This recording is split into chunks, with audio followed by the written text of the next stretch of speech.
These are NiSi's Athena Cinema Prime lenses, and the first true Cine lenses that I really could see myself using regularly, as they're simply superb, but very importantly, are also small and light. And it's been an absolute pleasure using them for the last few weeks. There's a lot of things which make me like these lenses, which I will go through in this video, and really barely any negatives. I've never used any full frame Cine lenses of this size, weight, price and quality before.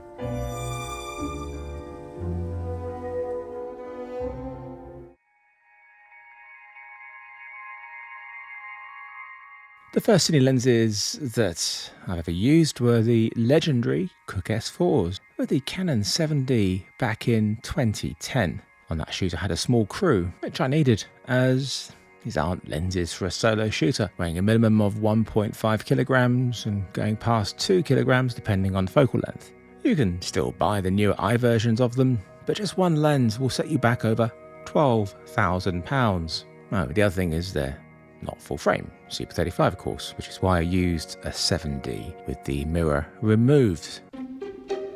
I've owned a few cheaper Cine lenses since then, the most notable being the Fujinon MK zooms, which I've actually used a lot across a number of cameras, but I rarely use them anymore because they're not full frame. That's a shame because they are really good. What I use day in, day out for almost everything are stills lenses. There's a number of reasons for this. The quality, weight, speed, and of course the key thing, autofocus. Something I've come to rely on for filming on most things pretty much since the Sony a7S III came out 4 years ago. It's just so good. But autofocus isn't for everything, and at times it can be a bit of a headache to control. So much so that I even made a 2-part online masterclass just about Sony video autofocus, as there's so much to get to grips with to make it work really well for you. The biggest downside to autofocus stills lenses is the manual focusing, the lack of hard stops and short focus throws, as well as many being focused by wire and not linear. The focus throw on the Athenas is 300 degrees. Now, to be honest, this is really a bit too much for a solo operator at times, especially if you want to go all the way from minimum focus to infinity. My Fujinon MK zooms are a much more manageable 200 degrees, but for focus pullers, 300 degrees is perfect, as it really gives you the ability to be super precise. I consider myself pretty good at manual focus, as it's been my only way of focusing for most of my 34-year career. But I did have some trouble with focus at times here filming the ducks and geese on the Thames in Richmond, but at least shooting high frame rates I got enough to use. But to be honest, this isn't what these lenses are designed for. What I would use normally here would be Sony zooms with autofocus that tracks the eyes of birds, although not with my Sony Alpha 1 or a7S III, despite the recent firmware updates which brought lots of new features to them, but sadly not animal and bird video autofocus. But I can still use touch tracking with them, which would still be making things a lot easier here. By using not just Cine primes but primes, I was making life hard for myself, constantly having to swap lenses, as the baby geese in particular were very unpredictable.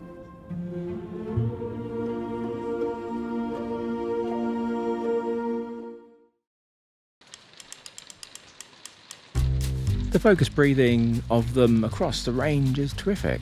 I've gotten so used to the at times terrible focus breathing of most of my stills lenses. The firmware update for the a7S III and Alpha 1 has thankfully given them electronic focus breathing compensation for most of their lenses, but that crops the image to achieve it. That's why it's such a pleasure to use lenses which don't have this problem. They are very well constructed with aluminium alloy, yes, aluminium, not aluminum, and they look and feel like premium Cine lenses. They also have lovely metal front caps with a felt interior. Which ones would you get?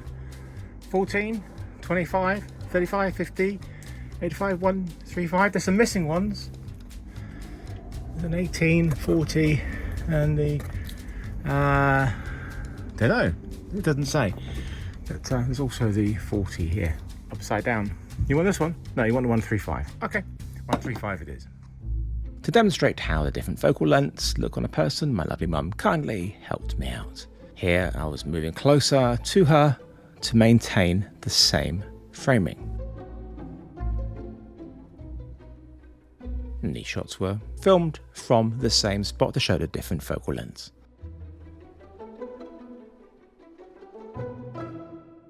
Other than the 135mm, they're all the same length, and a very similar weight of just under 800 grams. The 135 is 1070 grams. So other than the 135, they won't need rebalancing on a gimbal, and the focus and aperture rings are in the exact same place across range, so no adjusting of any gears are needed.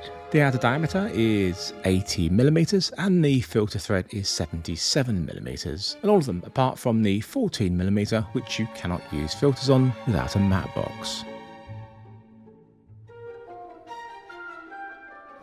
I used NiSi's excellent true colour variable ND with the Athenas. You've got a base of 1 to 5 on the variable ND, and you can slide on a 4-stop fixed ND to turn it into a 5 to 9-stop variable ND. There's also other filters in the Swiss system, including diffusion ones that you can put over the variable ND. The mounts available are the PL mount, and for mirrorless, RF, E and L, either with or without a drop-in filter slot. And there's even Fuji's G mount for their medium format cameras. With an image circle of 46mm, they cover the sensor, but there is a touch of vignetting with the 14mm, and I've been told also the 18mm.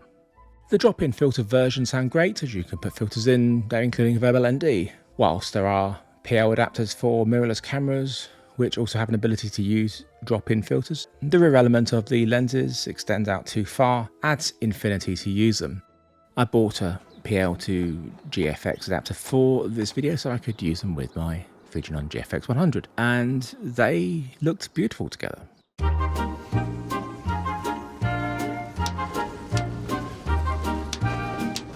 It makes you sick, doesn't it? Yeah, it does. What, looking in the lens? Yeah, oh my god. Please don't kick me in the nuts! I think my focus racking's actually not bad. I mean, it's not on the right thing at the right time. Kick him in the nuts. Kick him in the nuts.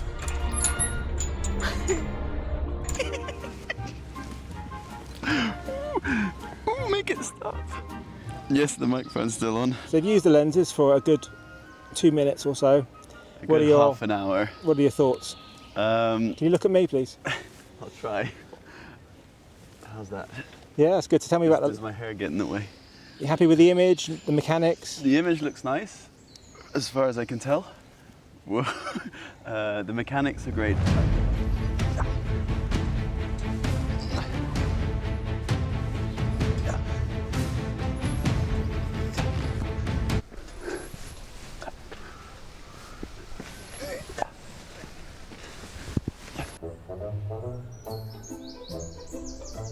I must thank Julian and Laura for helping me out with this video.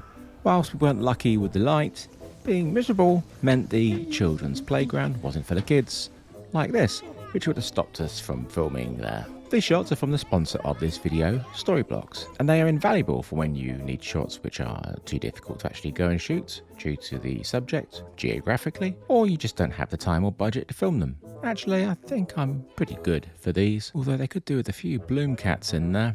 I've been using them for over 5 years, and they've been a lifesaver many times. With a library of over 1 million video clips, templates, music sound effects, images, and more, which are all covered with a monthly or annual plan with no hidden extras. Plus they are royalty free. To get started with unlimited stock media downloads at one set price, head to storyblocks.com/pbloom or click the link in the description. I've never been one to do full-on scientific tests of a lens. I leave that to Gerald and CVP. My tests are real-world use, but of course, I'm still looking at the quality across the whole image, sharpness, flares and bokeh. But if you want to look at some charts, then CVP's video should tickle that itch for you. Most lenses are T1.9, which is faster than I thought they'd be given their size, performance and price. The 14mm is a bit slower, T2.4, and the 18 and 135 are both T2.2. They're all sharp, even wide open, but of course had improved across the whole frame by closing down slightly. I shot a lot wide open and the footage from them always looked great. Some people have said that they look clinical. That's not a bad thing at all. I love lenses without coatings and with imperfections for certain things, but a clean look is preferable if I was going to invest in a set of Cine lenses. as you can do lots of things with filtration and other effects optically and in post. The colour across the lenses is colour matched. I couldn't see any difference in my filming switching between lenses. The flares are nice and controlled and pleasing. The bokeh is mostly very similar. The 40mm upwards had the best looking bokeh circles. As expected, there are some cat's eyes around the edges when you are wide open. They become more circular when you stop down a little bit. The lenses have 10 blades, so they still maintain a pleasant shape when you do. The 25 and especially the 35mm do have some rainbow edges when wide open, which pretty much disappear at t2.8. I didn't see any of this on the other lenses. The minimum focus distance on the 14 and 18 is 25 centimeters. The 25 and 35mm is 30 centimeters. The 40mm is 40 centimeters. The 50mm is 50 centimeters.